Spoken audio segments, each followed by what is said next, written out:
ചുവപ്പ് രാശി അധ്യായം 6 നോവൽ തുടർച്ച. കാർ റിവേഴ്സ് എടുക്ക്, ഈ തെമ്മാടികൾ പോകട്ടെ. സർ. ഡ്രൈവർ അമ്പരന്നു പോയി. വേഗം. റോഡിലൂടെ കാൽനടയാൽ വന്നവരിൽ പലരും ആ കാഴ്ച കണ്ടു. ഡ്രൈവർ കാർ പിന്നോട്ടെടുത്ത് വഴിയൊരുക്കി. ചന്തു കാറിൽ കയറി. അംബാസിഡർ കാർ പാഞ്ഞുപോയി. സെഷൻസ് ജഡ്ജി ആശാ മേനോൻ വീട്ടിലെത്തുമ്പോൾ SP വിജയദാസും ഡോക്ടർ സുധീറും സംസാരിച്ചിരിക്കുകയായിരുന്നു. ചെന്നപാടെ ആശാ മേനോൻ ഭർത്താവിനോട് പറഞ്ഞു, ഇങ്ങനെയാണെങ്കിൽ ഞാൻ ഇനി കോടതിയിൽ പോകുന്നില്ല. ഭർത്താവ് SP ആണെന്ന് പറഞ്ഞിട്ട് എന്താ കാര്യം? ജഡ്ജിയും ഭാര്യയുമായി എനിക്ക് മര്യാദയ്ക്ക് വഴിയെ സഞ്ചരിക്കാൻ കഴിയില്ലെന്ന് വന്നാൽ എന്തുണ്ടായടി? വിജയദാസ് ഉദ്ദേഹത്തോടെ തിരക്കി. ആശ കിതച്ചു. പറ മമ്മി, ഉണ്ടായതെന്താണ്? ആ ചന്തു എന്നെ വഴിയിൽ വെച്ച് ആക്ഷേപിച്ചു. ഞാൻ പലരുടെയും എച്ചിലാണെന്ന് വരെ അവൻ പറഞ്ഞു. വഴിയെ വന്ന പലരും പുച്ഛത്തോടെയാണ് എന്നെ നോക്കിയത്. Bloody beach. SP ചാടി എണീറ്റു. ഇന്നവൻ്റെ എല്ലു ഞാൻ ഊരും. ഡാഡി ഒന്ന് അടങ്ങ്. എന്തു വേണമെന്ന് നമുക്കൊന്ന് ആലോചിച്ച് സുധീർ പറഞ്ഞിട്ട് മമ്മിയെ നോക്കി. എങ്ങനെയായിരുന്നു മമ്മി സംഭവം? ഉണ്ടായത് പൊടിപ്പും തെങ്ങലും വെച്ച് അവർ പറഞ്ഞു കേൾപ്പിച്ചു. മതി, ഇത് തന്നെ ധാരാളം. സെഷൻസ് ജഡ്ജിയെ വഴിയിൽ തടഞ്ഞിട്ട് അധിക്ഷേപിച്ചതിനെ അവന് കയ്യിലെടുക്കാം.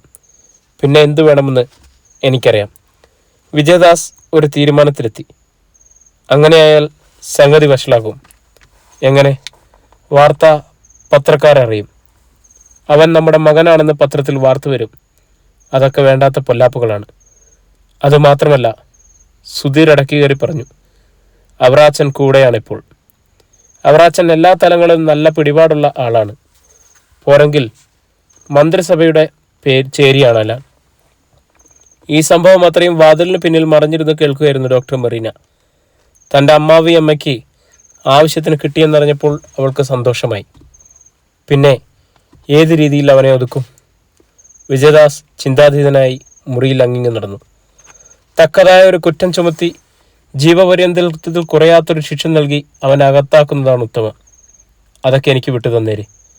കോടതിയും കേസുമൊന്നുമില്ലാതെ ഞാൻ അയാളെ ഒതുക്കാം, സുധീർ അഭിപ്രായപ്പെട്ടു.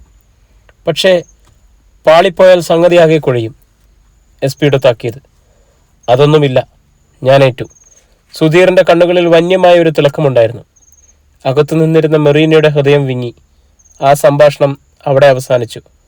ഓരോരുത്തരും അവരവരുടെ മുറികളിലേക്ക് പോയി. അല്പം കഴിഞ്ഞപ്പോൾ SP വിജയദാസ് മകനെ വിളിച്ചു. ഞാൻ ആ ഇൻസ്പെക്ടറോട് പറഞ്ഞു നോക്കി.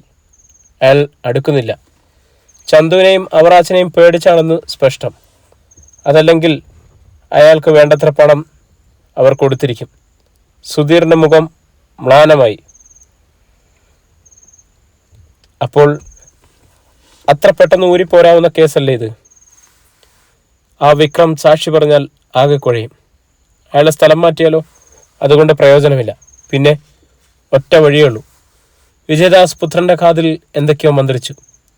അടുത്ത ദിവസം രാവിലെ ഇൻസ്പെക്ടർ വിക്രം സ്റ്റേഷനിലേക്ക് പോകുവാൻ കുളിച്ചു തയ്യാറായി. ഭാര്യ യൂണിഫോം അലക്കി തെച്ചെടുത്ത് കിടക്കയിൽ വെച്ച് കൊടുത്തു. എന്താടി ഭാര്യയെ, ഇതൊക്കെ എന്നെ ഒന്ന് ഇടിയിപ്പിച്ചു തരാൻ നിനക്ക് വയ്യേ? വിക്രം തിരക്കി. പോലീസ് ഇൻസ്പെക്ടർ രാവിലെ കൊച്ചു വർത്തമാനം പറയുന്നതല്ലോ, നിർബന്ധമാണോ സാറേ? സുധ ചോദിച്ചു. അവൾ സുന്ദരിയാ, കുട്ടികളൊന്നുമില്ല. ആണോന്ന് ചോദിച്ചാ അതെ. എങ്കിൽ ഞാനൊരു വേലക്കാരി തള്ളയെ വിളിക്കാം. പറഞ്ഞതും അവൾ ഓടിക്കളഞ്ഞു. നീ മേടിക്കും. വിക്രം യൂണിഫോം അണിഞ്ഞു. അപ്പോഴേക്കും സുധ തിരികെ എത്തി. ഞാൻ പറഞ്ഞ കാര്യം മറക്കരുത്. രാവിലെ തന്നെ ഒന്ന് ഫോൺ ചെയ്ത് പറഞ്ഞേക്കണം 2 സീറ്റ് ഒഴിച്ചിട്ടേക്കാൻ. ഓ പിന്നെ, എൻ്റെ അമ്മായിയപ്പൻ്റെ മകയല്ലേ സിനിമാ തിയേറ്റർ. ഒരു പോലീസ് ഉദ്യോഗസ്ഥനായാൽ ഇങ്ങനെയൊക്കെ കൂടെ വില തെളിയിക്കേണ്ടത്. അയ്യടി, നിന്നെ കൊണ്ടുപോയി ഇന്ന് ഞാൻ സിനിമ കാണിച്ചേക്കാം, പോരെ? അതിൽ കൂടുതൽ സോപ്പിങ് വേണ്ട. എന്നാൽ പോയി ഷവറിൻ്റെ കീഴിൽ നിന്ന് സോപ്പങ്ങ് കഴുകിക്കളഞ്ഞേരെ. ഇരുവരും പൊട്ടിച്ചിരിച്ചു.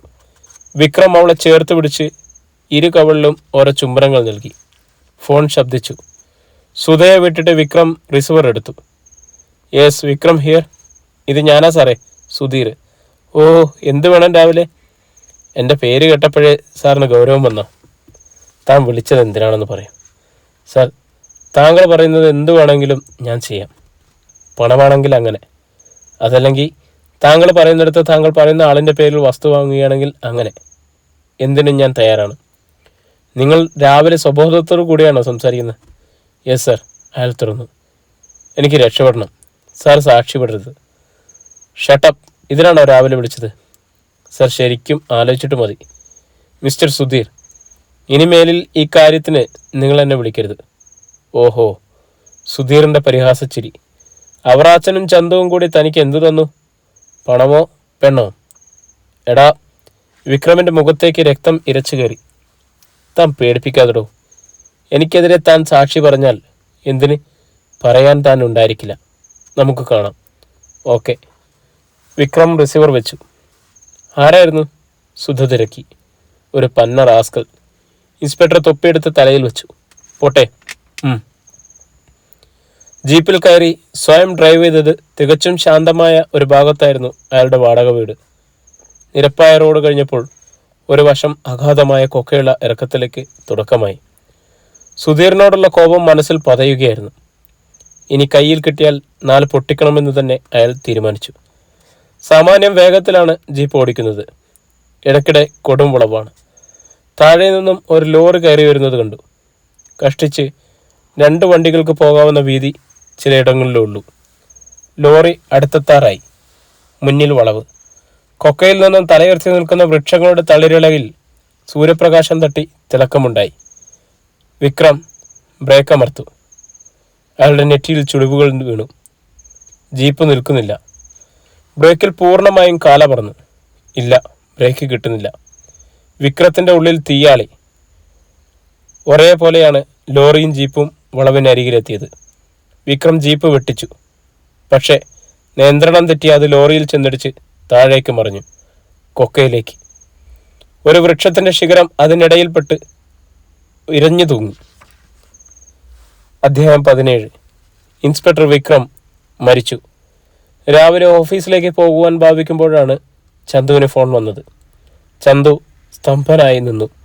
അയാളുടെ നെറ്റിയിൽ ചുളിവുകൾ ഉണ്ടായി. എങ്ങനെയായിരുന്നു സംഭവം?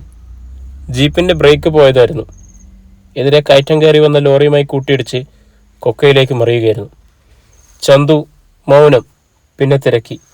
മൃതദേഹം ഗവൺമെൻറ് ഹോസ്പിറ്റലാണ്. റിസർവ് വെച്ചിട്ട് ചന്തു കാറിൽ കയറി. അവറാച്ചൻ മുതലാളി രാവിലെ എവിടെയോ പോയതാണ്. ചന്തു നേരെ ഗവൺമെൻറ് ഹോസ്പിറ്റലിലെത്തി മൃതദേഹം കണ്ടു. അവിടെ വാവിട്ട് കരഞ്ഞുകൊണ്ടിരിക്കുന്ന ഒരു യുവതിയിൽ അയാളുടെ കണ്ണുകൾ ഉടക്കി. സുധ, ഇൻസ്പെക്ടറുടെ ഭാര്യ. ചന്തു തിരികെ ഓഫീസിലേക്ക് പോയി. പട്ടണത്തിൽ തലയുയർത്തി നിൽക്കുന്ന ഒരു 4 നില കെട്ടിടത്തിൻ്റെ 3-ാം നിലയിലാണ് അവറാച്ചൻ്റെ എല്ലാ ബിസിനസ് സ്ഥാപനങ്ങളുടെയും ഓഫീസുകൾ. ആ ഒരു നില മുഴുവനും ഓഫീസ് കാര്യങ്ങൾക്ക് മാത്രമാണ്. 4 വർഷങ്ങൾക്ക് മുമ്പാണ് അവറാച്ചൻ ആ കെട്ടിടം പണി കഴിപ്പിച്ചത്. ചന്തു കസരയിലിരുന്നു. പ്യൂൺ കടന്നു വന്നു. സാർ, ഒരു സ്ത്രീ 4-5 തവണ ഫോൺ ചെയ്തിരുന്നു. സ്ത്രീയോ? അതെ സാർ. അവരെന്ത് പറഞ്ഞു? സാറുണ്ടോയെന്ന് മാത്രം തിരക്കി. ഇല്ലെന്ന് പറഞ്ഞപ്പോൾ വീണ്ടും വിളിക്കാമെന്ന് പറഞ്ഞ് റിസീവർ വയ്ക്കുകയായിരുന്നു. സ്ത്രീ അതാരാണെന്ന് ചന്തുവിന് മനസ്സിലായില്ല. തന്നെ വിളിക്കാൻ സ്ത്രീകൾ ആരുമില്ലല്ലോ എന്ന് അവൾ ഓർക്കുകയും ചെയ്തു. ഉടനെ വീണ്ടും ബെല്ലടിച്ചു. അതവരായിരിക്കും സാർ. താൻ പോയിക്കോ. ചന്തു റിസീവർ എടുത്തു. ചന്തുവേട്ടനാണോ? അപ്പുറത്തു നിന്നും ഒരു പരിചിത സ്വരം. അതാരുടേതാണെന്ന് മനസ്സിലാക്കാൻ അയാൾക്കൊരു നിമിഷം വേണ്ടി വന്നില്ല. മെറീന, എൻ്റെ ശബ്ദം താങ്കൾ മറന്നിട്ടില്ലേ? ചന്തുവിൻ്റെ ഹൃദയത്തിൽ എവിടെയോ ഒരു പോറലുണ്ടായി. ഒരിക്കലും മറക്കാൻ കഴിയുന്ന പ്രവൃത്തികളല്ലല്ലോ താൻ ചെയ്തത്. അയാൾ തിരിച്ചടിച്ചു. ചന്തുവേട്ടാ. മെറീനയുടെ സ്വരം ആർദ്രമായി. ഡോക്ടർക്ക് എന്തു വേണം? അയാൾ ശബ്ദം മാറ്റി. പരിഹസിക്കുകയാണോ? എന്നെ കൂടുതൽ പരീക്ഷിക്കരുത് ചന്തുവേട്ടാ. എൻ്റെ അനുജൻ്റെ ഭാര്യയായതിനാൽ ചേട്ടാന്ന് വിളിക്കാനുള്ള അവകാശത്തെ ഞാൻ നിഷേധിക്കുന്നില്ല. അല്ലാതെ എനിക്ക് ചേട്ടാന്ന് വിളിച്ചൂടെ? എങ്ങനെ? ഞാൻ നിൻ്റെ സഹോദരനൊന്നുമല്ലല്ലോ. മനസ്സിൽ ഇപ്പോഴും തീർത്താൽ തീരാത്ത പക കാണുമെന്ന് എനിക്കറിയാം. രാവിലെ എനിക്ക് ഒരുപാട് ജോലിയുണ്ട്. വിളിച്ചതെന്തിനാണെന്ന് പറഞ്ഞാൽ അത്രയ്ക്കും ധൃതിയാണോ? ഒരിക്കൽ എൻ്റെ ശബ്ദം കേൾക്കാൻ വേണ്ടി മാത്രം ചന്തുവേട്ടൻ മണിക്കൂറുകൾ വേണമെങ്കിലും റിസീവർ കാതിൽ വെച്ചുകൊണ്ടിരിക്കാൻ ഒരുക്കമായിരുന്നു. Shut up bloody. ചന്തുവിൻ്റെ ശബ്ദം കടുത്തു. നീ എന്താടി എന്നെക്കുറിച്ച് കരുതിയത്? മറ്റൊരാളുടെ ഭാര്യയായിരുന്നാലും ചന്തു നിന്റെ പിന്നാലെ വരുമെന്നോ? സോറി എന്തുട്ടാ, സോറി. ഇനി ഞാൻ ഒരിക്കലും അങ്ങേ ശല്യപ്പെടുത്തില്ല. ഞാൻ വിളിച്ചത് ഒരു പ്രധാന സംഗതി അറിയിക്കാനാണ്. പറഞ്ഞു തുലക്കി. ഇൻസ്പെക്ടർ വിക്രമിൻ്റെ മരണം ആക്സിഡൻ്റ് അല്ല. പിന്നെ ചന്തുവിൻ്റെ നട്ടലിനുള്ളിൽ ഒരു തരിപ്പുണ്ടായി. കൊന്നതാണ്. എങ്ങനെ? ജീപ്പിൻ്റെ ബ്രേക്ക് പറിച്ചു കളഞ്ഞു. മൈ ഗോഡ്, ആരാണത് ചെയ്തത്? താങ്കളുടെ അനുജൻ, എൻ്റെ ഭർത്താവ് സുധീർ. ചന്തു സ്തംഭിച്ചിരുന്നു. കോടതിയിൽ വിക്രം സാക്ഷി പറയാതിരിക്കാനുള്ള എളുപ്പവഴി അവർ ഇതേ കണ്ടുള്ളൂ. ഇനി അവർ നോട്ടമിട്ടിരിക്കുന്നത് ചണ്ടുവേട്ടനെയാണ്. എങ്ങനെയും ഒരു ചതി പ്രതീക്ഷിക്കാം. അവൾ പെട്ടെന്ന് റിസീവർ വെച്ചു. മുറിയിലേക്ക് ആരെങ്കിലും വന്നതായിരിക്കുമെന്ന് ചന്തു വിചാരിച്ചു. അമ്പരപ്പിക്കുന്ന ആ സത്യം അയാളെ തളർത്തിക്കളഞ്ഞു. മെറീത പറഞ്ഞത് സത്യമാണെങ്കിലും അതിന് തെളിവുകളൊന്നുമില്ല. സമൂഹത്തിൻ്റെ, നിയമത്തിൻ്റെ ദൃഷ്ടിയിൽ ആക്സിഡൻ്റ് ആണത്. ദിവസങ്ങൾ കഴിഞ്ഞു. പുതിയ ഇൻസ്പെക്ടർ ചാർജ് എടുത്തു. SI കമലഹാസൻ. സുധീറിൻ്റെ അടുത്ത സുഹൃത്തും സെഷൻസ് ജഡ്ജി ആശാ മേനോൻ്റെ അനന്തരവനുമാണ് അയാൾ. ഒരർത്ഥത്തിൽ ചന്തുവിൻ്റെ അളിയൻ. സുധീറും കമലഹാസനും ഒപ്പം പഠിച്ചവരാണ്. അതുകൊണ്ട് രക്തബന്ധത്തെക്കാളുപരി സുഹൃത്ത് ബന്ധമാണ് അവർക്കുള്ളത്. നേരത്തെ മുതലേ കമലഹാസനും ചന്തുവും തമ്മിൽ അത്ര രസത്തിലല്ല താനും. ഇനിയിപ്പോൾ ഒരു കളി ഞാൻ കളിക്കുമളിയാ, സുധീർ SIയോട് പറഞ്ഞു. എത്രയും വേഗം നമുക്ക് ചന്തുവിനെ ഒതുക്കണം. Of course. കമലഹാസൻ സുധീറിനെ കൈപിടിച്ച് കുലുക്കി. വിജയദാസ് അവിടേക്ക് വന്നു. എന്താ രണ്ടുപേരും കൂടി? ചന്തുവിൻ്റെ കാര്യം പറയുകയായിരുന്നു. അത് പറഞ്ഞപ്പോഴാണ് ഓർത്തത്. ഇന്ന് തമിഴ്നാട്ടിൽ നിന്നും അവറാച്ചന് വ്യാജ സ്പിരിറ്റ് വരുന്നുണ്ട്. ഒരു ടാങ്കറെങ്കിലും നമുക്ക് കസ്റ്റഡിയിലെടുക്കണം. ഓക്കെ. ഈ നേരത്ത് ചന്തുവും അവറാച്ചനും തമ്മിൽ മറ്റൊരിടത്ത് ഇത് തന്നെയായിരുന്നു സംസാരിച്ചുകൊണ്ടിരുന്നത്. ഇത്തവണ കഴിഞ്ഞ തവണത്തേതുപോലെ അത്ര വേഗത്തിൽ കാര്യം നടക്കുമെന്ന് വിചാരിക്കണ്ട. എങ്ങനെയും അവർ കെണിയൊരുക്കും. ചന്തുവും ചിന്തിക്കുകയായിരുന്നു. അവസാനം ചന്തു എണീറ്റു. അക്കാര്യമൊക്കെ മുതലാളി എനിക്ക് വിട്ടു തന്നേരെ. രാത്രി 10 മണി. ഏതാണ്ട് അരമണിക്കൂറോളമായി SP വിജയദാസിൻ്റെയും SI കമലഹാസൻ്റെയും നേതൃത്വത്തിലുള്ള പോലീസ് ഉദ്യോഗസ്ഥന്മാർ അവിടെ കാത്തു നിൽക്കാൻ തുടങ്ങിയിട്ട്. തൊട്ടപ്പുറത്തൊരു കാറിൽ ചാത്തുണ്ണിയും മകളും ഇരിപ്പുണ്ട്. സ്പിരിറ്റ് പിടിച്ചെടുക്കുന്ന കാഴ്ച കാണുവാനാണ് അവരുടെ കാത്തിരിപ്പ്.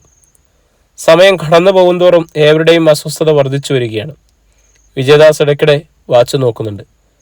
പിന്നെയും അരമണിക്കൂറുകൾ കൂടി കഴിഞ്ഞപ്പോൾ മുന്നിൽ വളവിൽ ഒരു വാഹനത്തിൻ്റെ ഹെഡ്ലൈറ്റുകളിലെ വെളിച്ചം കണ്ടു. വരുന്നുണ്ട്. പോലീസ് ഉദ്യോഗസ്ഥന്മാർ ജാഗരൂകരായി നിന്നു. വാഹനം അടുത്തെത്തി. അത് ടാങ്കർ ലോറിയാണെന്ന് അവർക്ക് മനസ്സിലായി. SPയും SIയും റോഡിന് നടുവിൽ കയറി നിന്ന് അത് നിർത്തുവാൻ ആംഗ്യം കാണിച്ചു. ചാത്തുണ്ണിയുടെ മകളുടെ മുഖം സന്തോഷം കൊണ്ട് വിടർന്നു. ടാങ്കർ ലോറിയുടെ വേഗത അല്പം കുറഞ്ഞു. അത് നിർത്താൻ പോവുകയാണെന്ന് ഏവരും വിചാരിച്ചു. എന്നാൽ ഗിയർ ചേഞ്ച് ചെയ്ത് പൂർവാധികം ശക്തിയോടെ അത് പാഞ്ഞു വന്നു. പോലീസ് ഉദ്യോഗസ്ഥന്മാർ റോഡിൽ നിന്നും ഓടിമാറി. വല്ലാത്തൊരു ശബ്ദത്തോടെ രാക്ഷസനെ പോലെ അത് അലറി കുതിച്ചുപോയി. അത് വിടരുത്, ചാത്തുണ്ണി കാറിൽ ഇരുന്നു കൊണ്ട് തന്നെ വിളിച്ചു പറഞ്ഞു. SPയും SIയും പോലീസുകാരും 2 പോലീസ് ജീപ്പുകളിലും ചാടിക്കയറി ലോറിയുടെ പിന്നാലെ അവരും പോയി. നമുക്കുകൂടി പോകാം. ചാത്തുണ്ണിയും കാർ സ്റ്റാർട്ട് ചെയ്തു പോയി. ലോറിയുടെ ഡ്രൈവർ ചന്തുവായിരുന്നു. നേരത്തെ അതിൽ ഉണ്ടായിരുന്ന ഡ്രൈവർ ഇപ്പോൾ ക്ലീനറുടെ സീറ്റിലാണ്. ഇടയ്ക്കിടെ അയാൾ പിന്നിലേക്ക് നോക്കി അവർ വരുന്നുണ്ട് സാറേ എന്ന് പറഞ്ഞു. ചന്തുവിൻ്റെ കാൽ കുറെ കൂടി ആക്സിലേറ്ററിൽ അമർന്നു. ലോറി നിലം തൊടാതെ പറക്കുകയാണ്. ഏതാണ്ട് 5 കിലോമീറ്ററോളം പിന്നിട്ട് കഴിഞ്ഞപ്പോൾ ഒരു 4 കവലയിലെത്തി. അവിടെ നിന്നും വലത്തോട്ടാണ് അവറാച്ചൻ്റെ സ്റ്റോറിലേക്കുള്ള റോഡ്. ചന്തു നേരെ ലോറി വിട്ടു.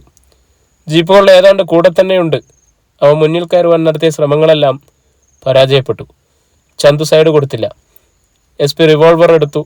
പക്ഷേ അപ്പോഴേക്കും നല്ലതുപോലെ വെളിച്ചമുള്ള ഒരു സ്ട്രീറ്റ് ലൈറ്റിൻ്റെ ചുവട്ടിൽ ചന്തു ലോറി നിർത്തി. ജീപ്പുകൾ മുന്നിൽ കടന്നു നിന്നതും SP വിജയദാസനും SI കമലഹാസനും ലോറിക്കരികിലേക്ക് ഓടി വന്നു.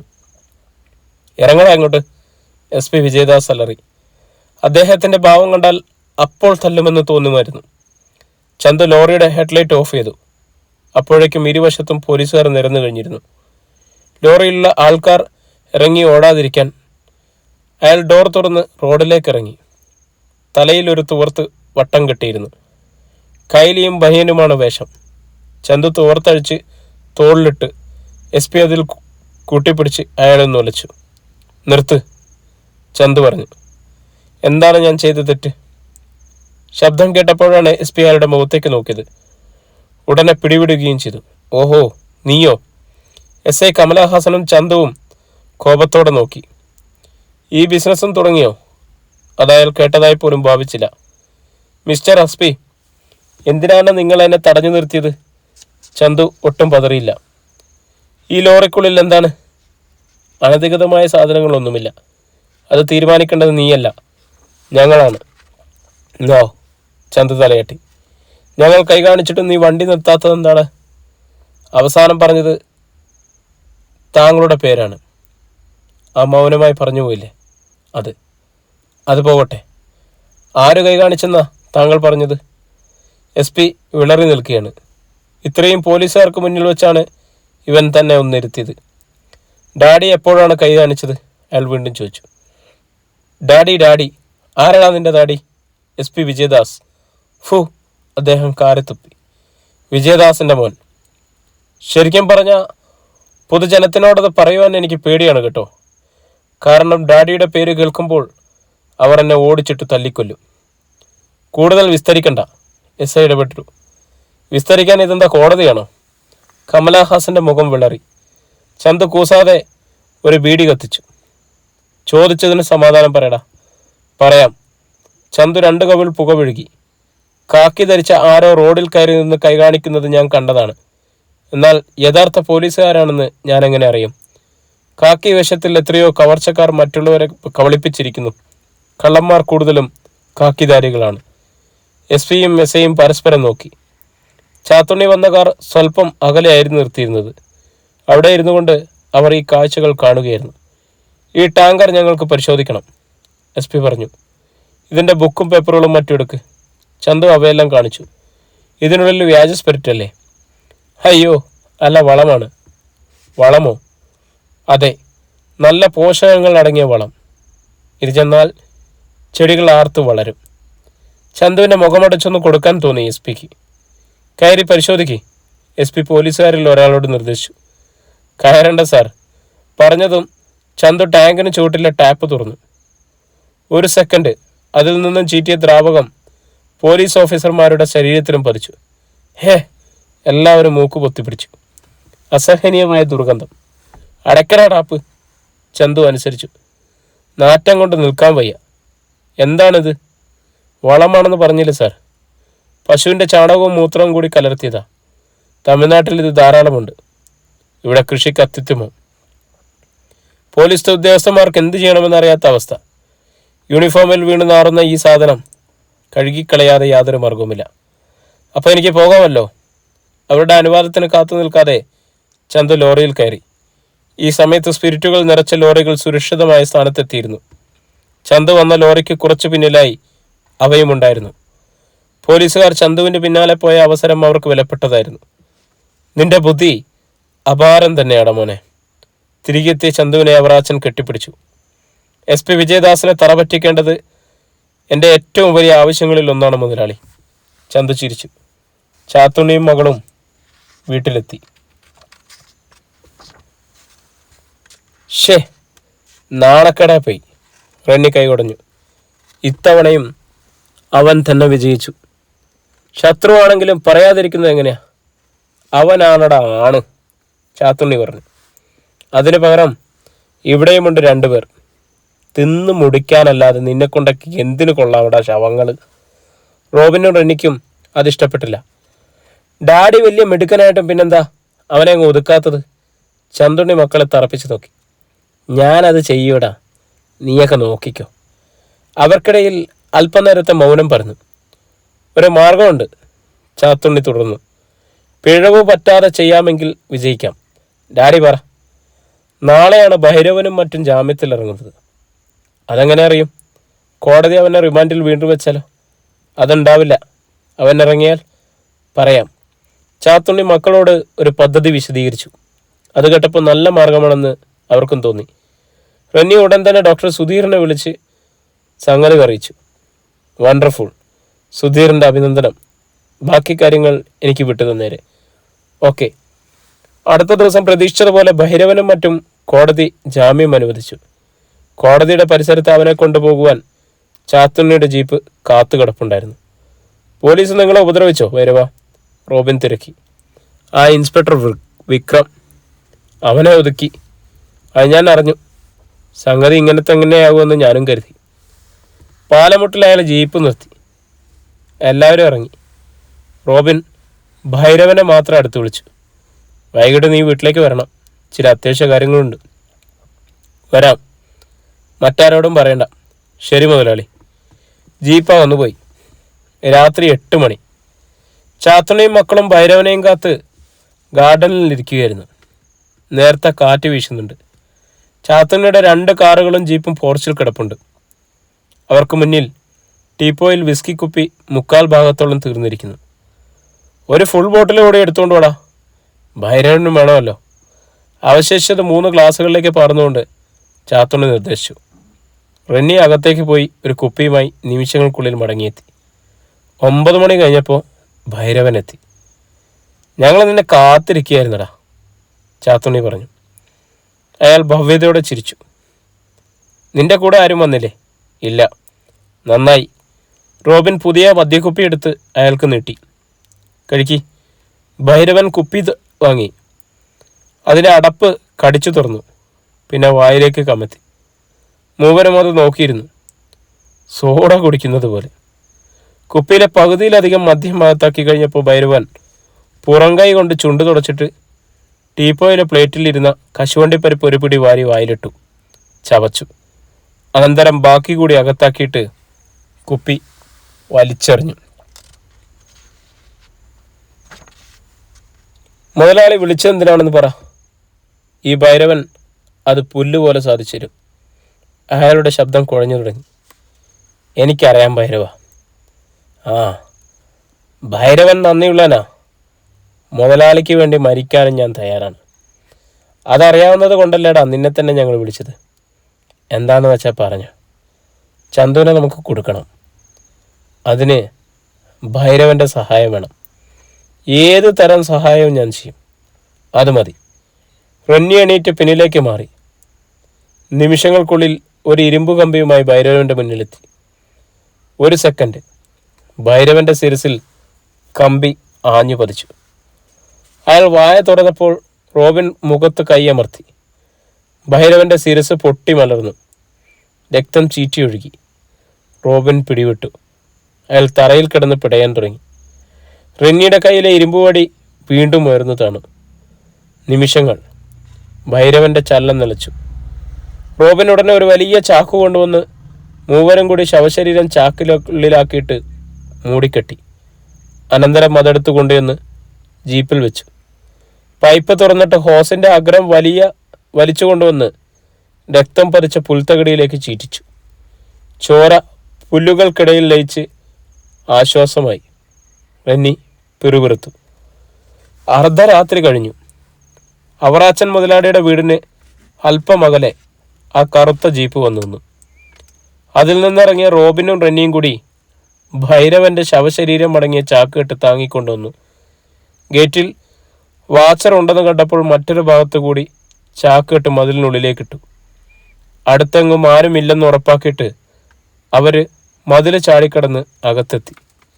ചെടികളുടെ മറവ് പറ്റി അവർ ചാക്കുകെട്ടുമായി ഗസ്റ്റ് ഹൗസിന് മുന്നിലെത്തി. അവിടെ ചന്തു ഉപയോഗിക്കുന്ന വെളുത്ത അംബാസിഡർ കാർ കിടപ്പുണ്ടായിരുന്നു. റോബിൻ ഡിക്കിയുടെ ഹാൻഡിലിൽ കൈവച്ചു. ഭാഗ്യം, അത് പൂട്ടിയിരുന്നില്ല. ചാക്കുകെട്ട് അതിനുള്ളിലാക്കിയിട്ട് ഡിക്കി അടച്ചു. പിന്നെ വേഗത്തിൽ പിൻവാങ്ങി. വാച്ചർ ഗേറ്റിനരയിൽ ഒരു കസേരയിലിരുന്ന് പുകവലിക്കുന്നത് കണ്ടു. അവർ വന്ന ജീപ്പ് അകന്നുപോയി. അടുത്ത ദിവസം രാവിലെ 9 മണിക്ക് ചന്തു ഓഫീസിലേക്ക് പോവുകയായിരുന്നു. വഴിക്ക് വെച്ച് സബ് ഇൻസ്പെക്ടർ കമലഹാസൻ കാറിന് കൈ കാണിച്ചു. ഡ്രൈവർ കാറ് നിർത്തി. ഇൻസ്പെക്ടർ കാറിനടുത്തേക്ക് വന്നു. അല്പമകലെ തങ്ങളുടെ കാറിനരികിൽ റോബിനും റെന്നിയും നിൽക്കുന്നത് ചന്തു കണ്ടു. എന്തു വേണം? അയാൾ തിരക്കി. നിങ്ങൾ പുറത്തേക്ക് ഇറങ്ങുന്നു. ഞങ്ങൾക്ക് ഈ കാറൊന്ന് പരിശോധിക്കണം. ഡ്രൈവർ തിരിഞ്ഞ് ചന്തുവിനെ നോക്കി. പിന്നെ ഇരുവരും പുറത്തിറങ്ങി. അധ്യായം 19. സബ് ഇൻസ്പെക്ടർ കമലഹാസന്റെ മുഖത്തിൽ വിജയഭാവത്തിൽ ഒരു ചിരി വിടരുന്നത് ചന്തു കണ്ടു. തൻ്റെ ശത്രുവിനെ മുട്ടുകുത്തിക്കുവാൻ ഇതാ ഒരു അവസരം കമലഹാസൻ വിചാരിക്കുകയായിരുന്നു. ലോക്കപ്പിലിട്ട് ഇടിച്ച് ഇവൻ്റെ ചാറ് ഊറ്റണം. എന്തിനാണ് ഇൻസ്പെക്ടർ സാർ എൻ്റെ കാർ പരിശോധിക്കുന്നത്? ചന്തു തിരക്കി. അതൊക്കെ മനസ്സിലാക്കി തരാം എന്ന് പറഞ്ഞാൽ പറ്റില്ല. അത് തീരുമാനിക്കുന്നത് താനല്ല. തൽക്കാലം അതെ. എൻ്റെ കാറ് പരിശോധിക്കണമെങ്കിൽ അതിൻ്റെ തക്കതായ കാരണം എനിക്കറിഞ്ഞാൽ മതിയാവും. കമലഹാസൻ ചന്തുവിനെ തുറച്ചു നോക്കി. സംഗതി എന്താണെന്നറിയുവാൻ എന്ന വ്യാജേന റോബിനും റെനിയും അവിടേക്ക് വന്നു. എന്താ ഇൻസ്പെക്ടർ സാറേ പ്രശ്നം? ഈ കാറ് പരിശോധിക്കാൻ പോവുകയാണ്. എന്തിനുള്ളിൽ? ഇതിനുള്ളിൽ ആരുടെയോ ജഡം ഒളിപ്പിച്ച് കടത്തുകയാണെന്ന് പോലീസിന് അറിവ് കിട്ടിയിട്ടുണ്ട്. ജഡം? ചന്തുവിൽ ഞെട്ടലുണ്ടായി. യെസ്. കമലഹാസൻ മൂച്ചാൻ വടി കൊണ്ട് ചന്തുവിനെ നീക്കി നിർത്തി. നോ, ഇതിനുള്ളിൽ ആരുടെയും ശവശരീരമില്ല. ഞാനാരെയും കൊന്നിട്ടില്ല. ചന്തുവിൻ്റെ അമ്പരപ്പ് കണ്ടപ്പോൾ മറ്റുള്ളവർക്ക് ഹരമായി. അതൊക്കെ ഞാൻ തെളിയിക്കാം. ഇൻസ്പെക്ടർ കാറിൻ്റെ പിൻഭാഗത്തെത്തി. ഡിക്കി തുറക്ക്, ഹെഡ് കോൺസ്റ്റബിൾക്ക് നിർദ്ദേശം നൽകി. അയാൾ ഡിക്കി തുറക്കുന്നത് മിടിക്കുന്ന ഹൃദയത്തോടെ ചന്തു നോക്കി നിന്നു. ഡിക്കിയിൽ ഒരു ചാക്ക് കെട്ട്. എന്താടാ ഇത്? കമലഹാസൻ തിരക്കി. ചന്തുവിൻ്റെ മുഖം വിളറി വെളുത്തു. ഇത് റോബിനും റെന്നിയും സന്തോഷമുള്ളിലൊതുക്കി. ചന്തുവിൻ്റെ ഡ്രൈവറുടെ ശരീരം വിറച്ചു. ആരുടെ ശവശരീരമാണോടാ ഇത്? എനിക്കറിയില്ല. നിന്നെക്കൊണ്ട് ഞാൻ പറയിപ്പിക്കാമെന്ന് ഞാനൊന്ന് നോക്കട്ടെ. കമലഹാസൻ ചന്തുവിൻ്റെ ഷർട്ടിൽ കുത്തിപ്പിടിച്ചു. ഇൻസ്പെക്ടർ പിടിവിട്, ചന്തു പറഞ്ഞു. ഇല്ലെങ്കിൽ അയാൾ കൈ തട്ടി മാറ്റി. Rascal, you are under arrest. എന്തിന്? ബ്ലഡി. കൊലപാതകം നടത്തിയിട്ട് മനുഷ്യനെ മാന്യനായിട്ട് തെളിഞ്ഞു നിൽക്കുന്നോ? സ്റ്റേഷനിൽ ചെന്നിട്ട് കാണിക്കാമട കളി. ഞാൻ ആരെയും കൊന്നിട്ടില്ല. അത് കോടതിയിൽ പറഞ്ഞാൽ മതി. ഈ സമയത്ത് നേരത്തെ പറഞ്ഞു വെച്ചിരുന്നത് കണക്കെ SP വിജയദാസ് പോലീസ് കാറിൽ അവിടെ വന്നു. പിന്നാലെ മറ്റൊരു കാറിൽ ചാത്തുണിയും സുധീറും. അപ്പോൾ എല്ലാവരും കൂടി ഒത്തുള്ള കളിയായിരുന്നു അല്ലേ ഇത്? ചന്തു സ്വരമുയർത്തി. ഷട്ടപ്പ്, നിന്റെ നാവ് ഞാൻ പിഴുതെടുക്കും. SA കമലഹാസൻ ഖെയ്നോങ്ങി. എന്താണ് ഇവിടെ? വിജയദാസ് കാറിനടുത്തെത്തി. സർ, SI സല്യൂട്ട് ചെയ്ത ശേഷം പറഞ്ഞു. കാറിൻ്റെ ഡിക്കിക്കുള്ളിൽ ചാക്കിൽ കെട്ടിയ ശവശരീരം. മൈ ഗോഡ്, എന്നിട്ടാണോ കൊലയാളിയെ നിങ്ങളിവിടെ കളിപ്പിച്ചുകൊണ്ട് നിൽക്കുന്നത്? എടുത്ത് ജീപ്പിലിട്, സുധീർ ഇടയ്ക്ക് കയറി പറഞ്ഞു. ചന്തു തീപാറുന്ന കണ്ണുകളോടെ അവരെ മാറി മാറി നോക്കി. നീ നോക്കി പേടിപ്പിക്കാതെടാ. ശവശരീരം നിങ്ങൾ എവിടെ കൊണ്ടുപോവുകയായിരുന്നു? ഇൻസ്പെക്ടർ ഡ്രൈവറോട് തിരക്കി. സത്യമായിട്ട് എനിക്കറിയില്ല സാറേ. ഞാനിത് കാണുന്നത് തന്നെ ആദ്യമായിട്ടാണ്, അയാൾ തൊഴുതുകൊണ്ട് പറഞ്ഞു. വഴിയാത്രക്കാർ അവിടെ ചുറ്റും കൂടി. മറ്റു പല വാഹനങ്ങളും ആ വഴി വന്നു. അവരെല്ലാവരും രംഗത്തിന് സാക്ഷികളായി.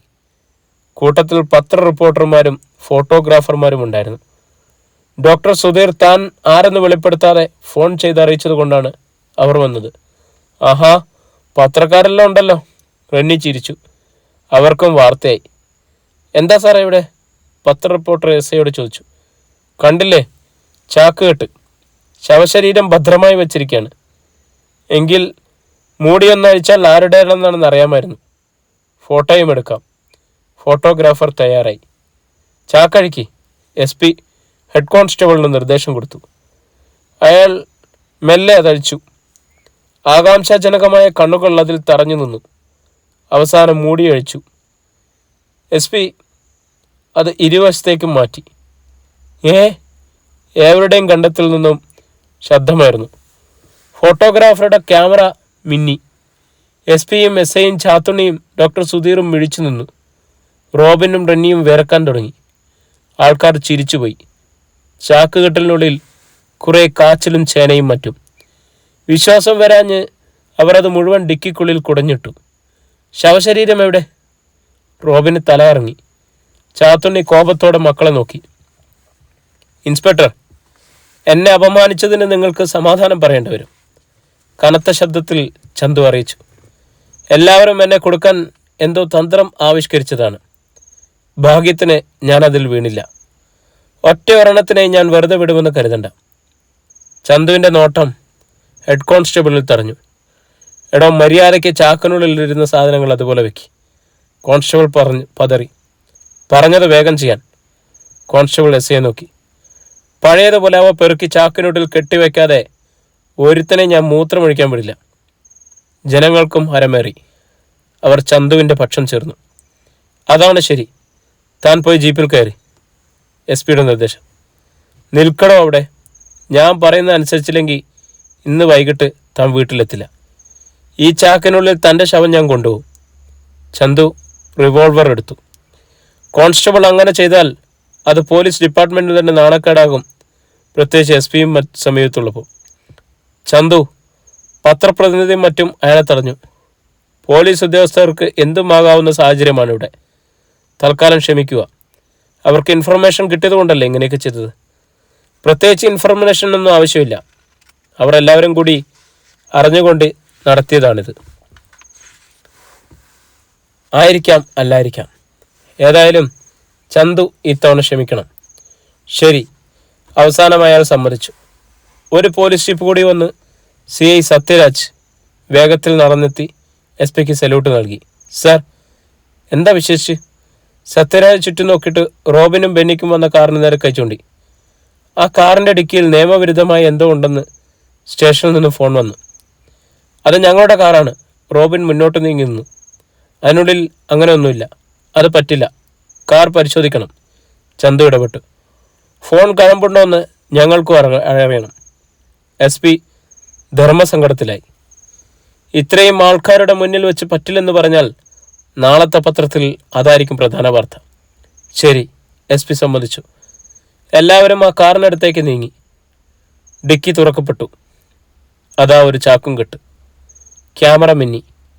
റോബിൻ്റെയും റെന്നിയുടെയും കണ്ണുകളിൽ ഇരുട്ട് കയറി. ചോര പുരണ്ട ചാക്ക്. ഇൻസ്പെക്ടറും പകച്ചു നിന്നു. ചാത്തുണ്ണിക്ക് നാവനക്കാൻ കഴിഞ്ഞില്ല. അതെന്താണ് സാറേ? ചന്തു ചിരിച്ചു. മൂടി അഴിക്കപ്പെട്ടു. ഒരു ശവശരീരം. റോബിൻ വിസ്മയിച്ചു. ചന്തുവിൻ്റെ കാലിൽ തങ്ങൾ കൊണ്ടുവച്ച ശവം. ഇൻസ്പെക്ടർ, ഇതാണ് ശവശരീരം, മനസ്സിലായോ? ചന്തു ചിരിച്ചു. ഏവരും ശവത്തിൻ്റെ മുഖം കണ്ടു. ഭൈരവൻ. പ്രിയമുള്ളവരെ, നമ്മുടെ ഈ നോവൽ ഇവിടെ തുടരുകയാണ് കേട്ടോ. ഇതിൻ്റെ അടുത്ത അധ്യായത്തിനായി നമ്മുടെ ചാനലൊന്ന് സബ്സ്ക്രൈബ് ചെയ്യുകയും ബെല്ലൈക്കൺ അമർത്തുകയൊക്കെ ചെയ്യുക. പിന്നെ ഈ നോവലിൻ്റെ ഇടയിൽ നമുക്ക് കുറച്ച് തെറിവാക്കുകൾ ഉപയോഗിക്കേണ്ടതായിട്ട് വന്നിട്ടുണ്ട്. അത് യൂട്യൂബ് വയലേഷൻസ് ബാധിക്കുന്നത് കൊണ്ട് പരമാവധി അങ്ങനെയുള്ള വാക്കുകൾ, പദങ്ങൾ പ്രയോഗിക്കാതിരിക്കുന്നതാണ്. എല്ലാവരും അപ്പോൾ സഹകരിക്കുക. ഇതിൻ്റെ അടുത്ത അധ്യായം നാളെ നമ്മൾ വീണ്ടും കാണും. നിങ്ങളുടെ അഭിപ്രായങ്ങൾ എന്ത് തന്നെയായാലും കമൻ്റായി രേഖപ്പെടുത്താൻ മറക്കരുത് കേട്ടോ. അപ്പം വീണ്ടും ഒരു അധ്യായമായി കാണാം. അപ്പോൾ ടാറ്റാ, ബൈ.